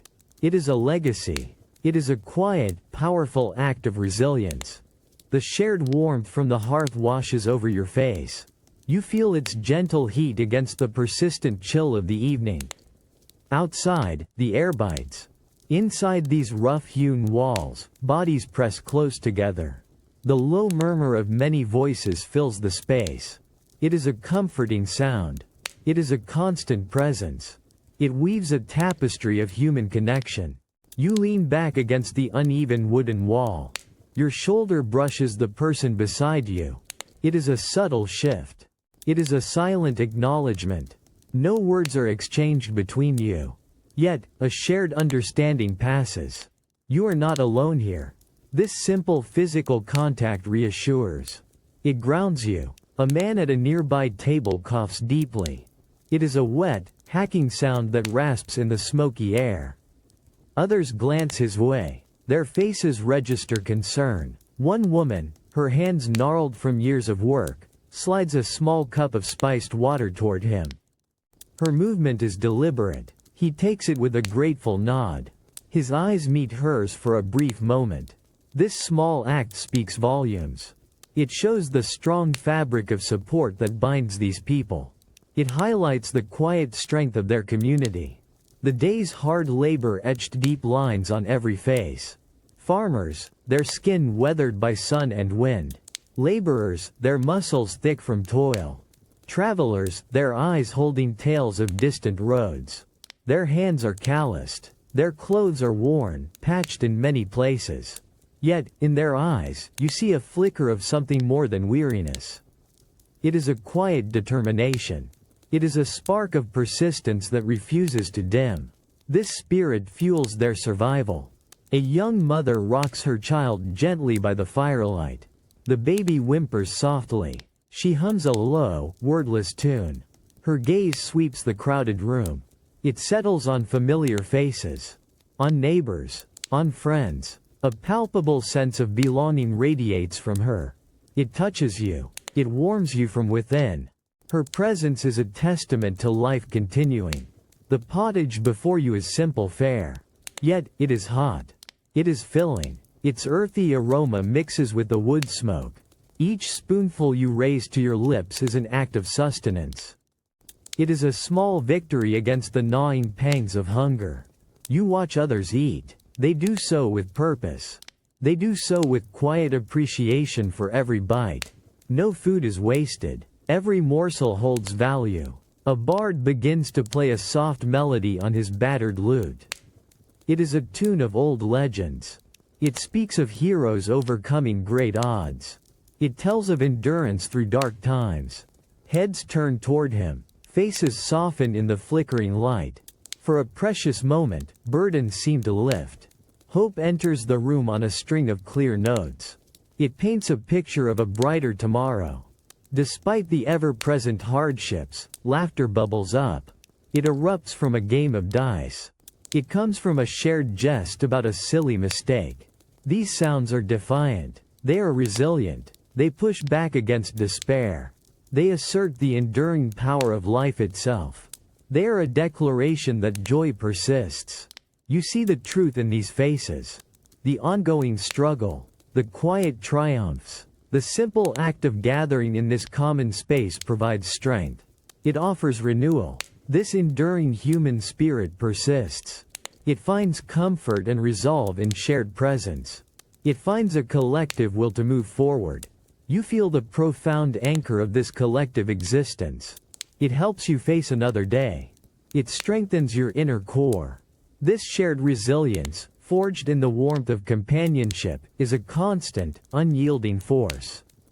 You lift the tankard to your lips.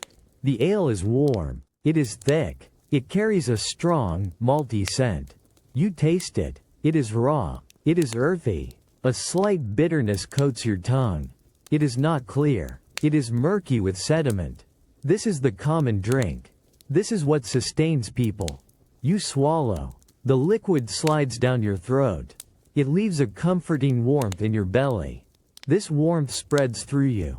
It fights the lingering chill of the damp air. You feel a small surge of energy. This is not just a drink. It is a source of calories. It is safer than water. Consider the water. Streams are often fouled. Wells can be contaminated. Drinking water directly means risking stomach illness. It means risking worse. People know this. They have learned this hard lesson. So, they drink ale. They drink it daily. They drink it with every meal. Even children sip from diluted tankards. It keeps them safe. It keeps them alive. The ale is brewed on site. It is made from grains. It is a product of simple fermenting. It is rough. It is ready. It is always available. Its alcohol content is usually low. It provides hydration without the deadly risks.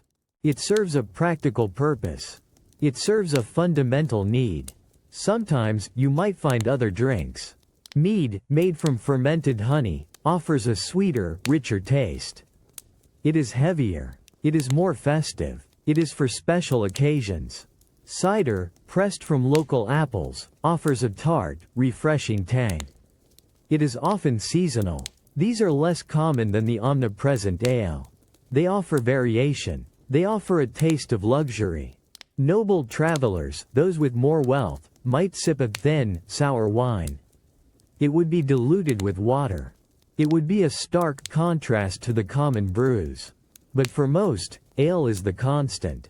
It is the steady companion. It is the lifeblood of the tavern. You take another deep gulp. The earthy taste grounds you. It connects you to the people around you. They all drink this same brew. They all find the same comfort. They find the same safety. It is a shared necessity. It is a taste of medieval life itself. It is a powerful reminder of how people survived. They faced a world where even water brought danger. You taste something different now. It is sweeter. It is richer. This is mead. It is made from honey. Its golden color catches the dim light. You sip it slowly. A warm, floral taste fills your mouth. It lingers on your tongue. This drink is special. It is for feasts. It is for celebrations. It is not for daily quenching of thirst. A few wealthier merchants or visiting nobles might order mead. It shows their status. It marks an occasion. It is a luxury. Its sweetness contrasts sharply with the common, earthy ale. You see a man in a fine cloak lift a small, polished horn of mead. He takes a delicate sip. His expression shows quiet pleasure. You might also find cider. It is pressed from apples. It tastes tart. It tastes crisp. It offers a refreshing change.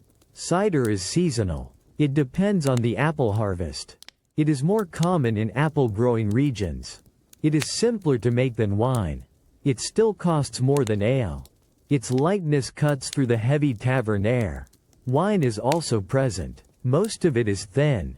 It is sour. It is often watered down. It comes in rough, clay pitchers. Better quality wine is rare. It is expensive. It comes from distant lands. Only the truly privileged taste undiluted, fine wine. For the common person, wine is a dream. It is a distant luxury. These drinks highlight a clear difference. Ale is the staple. It is the necessary drink for survival. Mead, cider, and wine offer variety. They offer taste. They offer status. They are not the default. They are chosen. They are bought at higher prices. The constant danger of water makes these fermented drinks vital. Dirty water brings sickness. It brings death. People drink ale, mead, cider, or weak wine. They drink them to live. They drink them to stay healthy. This choice is not about preference. It is about protection. The sight of a child drinking weak ale is not unusual. It is a precaution. It is a sign of practical survival. The taste of these drinks reminds you of necessity. It reminds you of the dangers outside the tavern walls. It reminds you of the simple truth. Drinks fermented offer safety. They offer life. They show the ingenuity of people. They found ways to thrive. They faced constant threats to their health. The rich, savory aroma of simmering stew draws you closer. It is a constant presence in the tavern. This is pottage. It is the heart of every meal here. You watch as a large iron pot hangs over the central fire. It bubbles slowly. Steam rises in thick clouds. The pottage is dense. It is a thick, hearty mixture. It contains whatever ingredients are available. Today, you glimpse chunks of root vegetables. You see dark greens. You see bits of grain. This stew cooks for hours. It often cooks for days. New ingredients are added as old ones are consumed. It is a continuous meal. It is a living, evolving dish. The flavors deepen over time. Each spoonful carries a history of previous additions. The tavern keeper ladles a generous portion into a crude wooden bowl for a farmer. The farmer takes a wooden spoon. He dips it in. He eats with steady, deliberate movements. He does not waste a single drop. This food is sustenance. It is energy for hard labor. What might be in it? Today, you detect the faint aroma of rabbit. Yesterday, it might have been chicken. Sometimes, it is wild game. Small birds or foraged mushrooms could find their way in. The meat is often sparse. The vegetables form the bulk. Grains like barley or oats make it thick. They make it filling. Pottage is rarely eaten alone. You see customers tearing off hunks of hard, dark bread. They use it to scoop up the stew. This bread is dense. It is often day-old. It adds texture. It adds substance. It helps to clean the bowl. Other foods are simpler. A pungent, hard cheese might sit on a table. Salted fish hangs drying near the rafters. Pickled eggs, preserved in vinegar, offer a sour tang. These are small additions. They supplement the main meal. They are not the main event. Eating here is a practical affair. There are no delicate manners. There are no linen napkins. You bring your own knife. You use your fingers. A wooden spoon is a luxury. People eat directly from the bowl. They wipe their hands on their clothes. It is a raw, communal experience. The pottage is more than just food. It is comfort. It is survival. It is a shared experience. It connects everyone in the smoky room. It reflects the struggle and resilience of medieval life. It provides essential strength for the coming day. The scent of roasting meat wafts through the tavern. It is a more direct, primal smell than the constant pottage. You see a large spit turning slowly over the open fire. A small rabbit, its fur stripped, slowly browns. Its fat drips. It sizzles into the flames. This is a rare sight. It is a treat. Most meat you find here is hearty. It is robust. It is not delicate. Rabbit is common. Chickens might also be available. Sometimes, small wild birds, caught by hunters, are added to the stew. These are not plump, farm-raised animals. They are lean. They are tough. Their flavor is strong. It is wild. The innkeeper's wife pulls a roasted fowl from the spit. Its skin is crispy. It is dark. She places it on a rough wooden platter. A farmer quickly snatches a piece. He tears at it with his hands. He uses his small knife to cut off portions. There are no refined cuts. There is no delicate carving. You take what you can get. You eat what is offered. You taste the meat. It is chewy. It requires effort. Its flavor is pure. It is gamey. It is savory. There are few spices to mask its natural taste. Salt is used. Perhaps some coarse pepper, if the innkeeper can afford it. Local herbs, like thyme or sage, might be scattered in the pottage. But exotic spices, like cinnamon or nutmeg, are luxuries. They are for nobles. They are for the very wealthy. They are not for a common tavern. The goal is nourishment. The goal is strength. This meat provides both. It satisfies a deep hunger. It fills the belly. It provides the protein needed for a hard day's work. The bones are picked clean. They are tossed into the communal basket. Every scrap is valued. Nothing goes to waste. Sometimes, a hunter brings in a piece of wild game. Perhaps a piece of venison.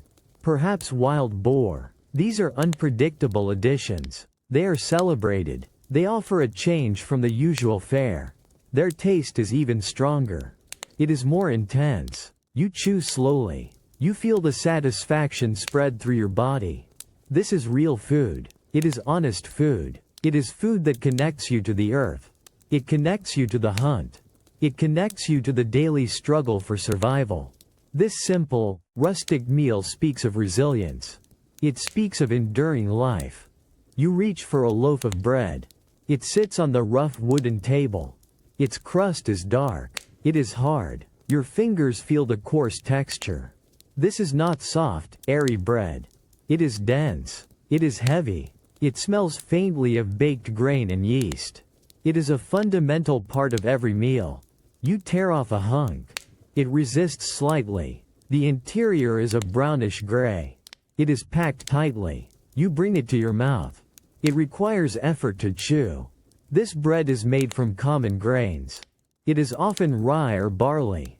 It fills the stomach. It provides lasting energy. It is sustenance. Watch how others eat. They use their bread in various ways. Many dip their piece directly into the steaming pottage. It soaks up the savory broth. It softens slightly. This makes it easier to eat. It also ensures no valuable food is left in the bowl. Others use it to scoop up chunks of meat or vegetables. Your fingers are your primary tools. You observe a traveler. He pulls a small, sturdy knife from his belt. He uses it to slice a thin piece from the loaf. He then uses the knife to spear a piece of salted fish. He brings it to his mouth. The fish is strong. It is preserved. It has a robust, briny flavor. It makes a sharp contrast to the bread. Nearby, a woman takes a piece of pungent cheese. It is hard. It is sharp. She breaks off a small crumb. She puts it on her bread. Its rich, tangy taste cuts through the plainness of the grain. This cheese is local. It is made in the village. It is a common accompaniment. You see a small bowl of pickled eggs. Their white surfaces are discolored from the vinegar. A man spears one. He pops it into his mouth. The sourness makes his face scrunch up for a moment. He quickly recovers. He takes another bite of bread. These preserved foods offer flavor. They offer variety. They are vital in a world without refrigeration. There are no napkins. There are no fancy utensils. Plates are rare. You eat directly from a bowl or from a shared platter. You wipe your hands on your tunic. This is practical eating. It is about survival. It is about fueling the body. The act of eating here is simple. It is direct. It is unadorned. It speaks to a time when food was hard-won. It was precious. Every bite holds the weight of necessity. It holds the satisfaction of a hunger appeased. This simple meal provides strength. It ensures another day of toil. It highlights the enduring human need for basic sustenance. Your fingers wrap around the wooden bowl. The surface is rough. It feels worn from countless meals. You dip your hand into the steaming pottage. The warmth spreads across your skin. You feel chunks of vegetable and meat. You scoop a mouthful. You bring it to your lips. Eating here is a direct act. It is primal. There are no delicate utensils. Most people eat with their hands. You tear at bread. You pull apart meat. You feel the texture of every bite. It connects you directly to your food. You notice others. A burly farmer holds a large piece of roasted fowl. He uses his teeth to strip meat from the bone. His face is intent. He is focused on the nourishment. He savors each bite. He wipes his greasy fingers on his tunic. No one judges. This is how it is done. Many guests carry their own knives. It is a tool for every purpose. It is for protection. It is for eating. A traveler pulls a small, sharp blade from his belt. He uses it to cut a piece of tough cheese. He then spears it. He places it in his mouth. The knife is an extension of his hand. It is essential. You might see a few wooden spoons. They are simple. They are practical. They are for the very hot pottage. They are for those who prefer not to dip their fingers. But even with a spoon, the act is still direct. It is about getting the food into your body. It is about satisfying hunger. The lack of modern table manners is striking. There are no individual plates. Food often sits on a shared wooden board. Everyone reaches in. They take what they need. It is a communal experience. It speaks of community. It speaks of survival. You tear another piece of hard bread. You use it to clean the last drops of broth from your bowl. Every crumb is important. Every drop provides energy. Waste is not an option. You finish your meal. Your hands are a little greasy. Your stomach is full. This way of eating is honest. It is raw. It shows a basic human connection to food. It strips away all pretense. It is about fueling the body. It is about finding satisfaction in simple, hearty fare. It reflects a life lived close to the earth. It is a testament to the sheer effort required to sustain oneself.